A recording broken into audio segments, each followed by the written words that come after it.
తెలంగాణ రైతులకు నమస్కారం. Welcome back to our channel TG రైతు అప్డేట్స్. తెలంగాణ రైతులకు జబర్దస్త్ గుడ్ న్యూస్. రేపటి నుంచి 3 లక్షల మంది రైతులకు 2 లక్షల పై మేరకు రైతు రుణమాఫీ అనేది కాంగ్రెస్ ప్రభుత్వం చేయబోతుందన్నమాట. అయితే ఈ విషయంపై ఇప్పటికే ప్రణాళికలన్నింటినీ సిద్ధం చేసింది. అయితే తాజాగా 3,000 కోట్ల నిధులను ఈ రైతు రుణమాఫీ కోసం కాంగ్రెస్ ప్రభుత్వం అయితే విడుదల చేసింది. మరి ఈ రుణమాఫీ విషయంలో కాంగ్రెస్ ప్రభుత్వం ఏమైనా అర్హత అనర్హత అనే అంశాలను పరిగణలోకి తీసుకుంటుందా? అలాగే ఒకవేళ రేపు కనుక మీకు రుణమాఫీ కాకపోతే ఇంకెప్పటికీ కాదు. అయితే ఈ రుణమాఫీ అవ్వాలంటే ఎలాంటి నిబంధనలు పాటించాలి? అలాగే రేపు అన్ని జిల్లాల వారికి ఒకేసారి విడుదల చేస్తారా, లేకుంటే ఏమైనా 10 జిల్లాలకు ఒకసారి అలా విడుదల చేస్తారా అనే అంశాలపై నేను ఈ వీడియోలో మీకు పూర్తి సమాచారాన్ని అయితే అందజేస్తానన్నమాట. అయితే అంతకంటే ముందు మీరు కనుక మన ఛానల్ని ఇప్పుడే కొత్తగా చూస్తుంటే సబ్స్క్రైబ్ చేసుకొని పక్కనే ఉన్న బెల్ ఐకాన్ని యాక్టివేట్లో పెట్టుకోండి. అలాగే లైక్ చేసి తోటి రైతులకి షేర్ చేయండి. నేను పెట్టే ప్రతి ఇన్ఫర్మేటివ్ వీడియో ముందుగా మీరు చూసేయచ్చు అనమాట. అలాగే ఈ వీడియోని పూర్తిగా చూస్తేనే నేను చెప్పే ఇన్ఫర్మేషన్ అనేది మీకు తెలుస్తుంది. మరి తెలంగాణలో కాంగ్రెస్ ప్రభుత్వం వచ్చిన తర్వాత 2 లక్షల పై మేరకు రుణమాఫీ చేసిన విషయం తెలిసింది. అయితే కొన్ని సాంకేతిక కారణాల చేత 3 లక్షల మంది రైతులకు ఈ రుణమాఫీ అనేది కాలేదన్నమాట.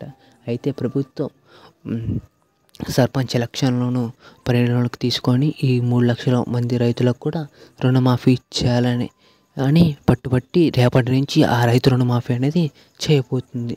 అయితే దీనికోసం తెలంగాణ ప్రభుత్వం 3,000 కోట్ల నిధులను ఇప్పటికే ఆర్థిక శాఖ నుంచి సేకరించిన విషయం తెలిసింది. అయితే ఈ రైతు రుణమాఫీ అయితే మంత్రి తుమ్మల నాగేశ్వరరావు గారు తాజాగా మాట్లాడుతూ ఏమని విన్నారంటే, మొత్తం 3 విడతల్లో 2 లక్షల వరకు రైతు రుణమాఫీ చేసింది. అయితే మొత్తం 18,000 కోట్లను ఇప్పటి వరకు ఈ రైతు రుణమాఫీ విషయంలో ప్రభుత్వం అయితే వాడిందన్నమాట. అయితే నేను చెప్పేది ఏంటంటే, ఒకవేళ రేపు కనుక మీకు ఈ రుణమాఫీ అవ్వలేదంటే ఇంకెప్పటికీ అవ్వదు. కాబట్టి మీరు ఒకసారి బ్యాంక్ మేనేజర్ కానీ కనుక్కొని ఈ రైతు రుణమాఫీ విషయంలో ఏమైనా నిబంధనలు పాటించాలా అని అంటే మ్యాక్సిమం రేపైతే అందరికీ 3 లక్షల మంది రైతులకు ఈ రుణమాఫీ అనేది కాంగ్రెస్ ప్రభుత్వం చేయబోతుంది. ఎందుకంటే మొన్న జరిగిన కులగణన సర్వేలో కాంగ్రెస్ ప్రభుత్వం ఏం చేసింది, అన్ని వివరాలను సేకరించి ఇంకా ఈ రుణమాఫీ కాలేని వారందరి ప్రణాళికలను సిద్ధం చేసి అవన్నీ రేవంత్ రెడ్డి గారికి అందించిందనమాట. అయితే రేవంత్ రెడ్డి గారు ఒక సబ్ కమిటీని విధించి ఈ రైతు రుణమాఫీ విషయంలో వారి అందరికీ రేపు రుణమాఫీ అయ్యేలాగా మంత్రి తుమ్మల గారు వీళ్ళందరూ అయ్యేలా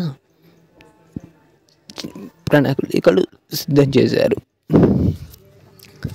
అయితే మీరు ఒకసారి ఏం చేస్తారంటే బ్యాంక్ మేనేజర్ కానీ వెళ్ళి కనుక్కోండి అనమాట ఈ రైతు రుణమాఫీ విషయంలో.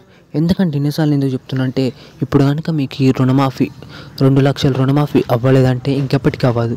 అందుకనే ఒకసారి ఎందుకైనా మంచిది వెళ్ళి కనుక్కొని ఏమైనా ఈ నిబంధనలు ఏమన్నా ఉన్నావా అలాంటివి మీరు అంటే 10,000 అట్ట కట్టమంటారు కదా, అలాంటివి ఏమైనా ఉన్నాయో కనుక్కోండి.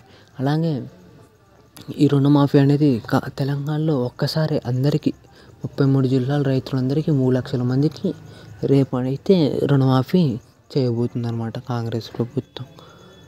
మరి ఈ రుణమాఫీ కోసం 3,000 కోట్లను ఇప్పటికే విడుదల చేసిన విషయం తెలిసిందే అనమాట. Thank you for watching. Stay tuned.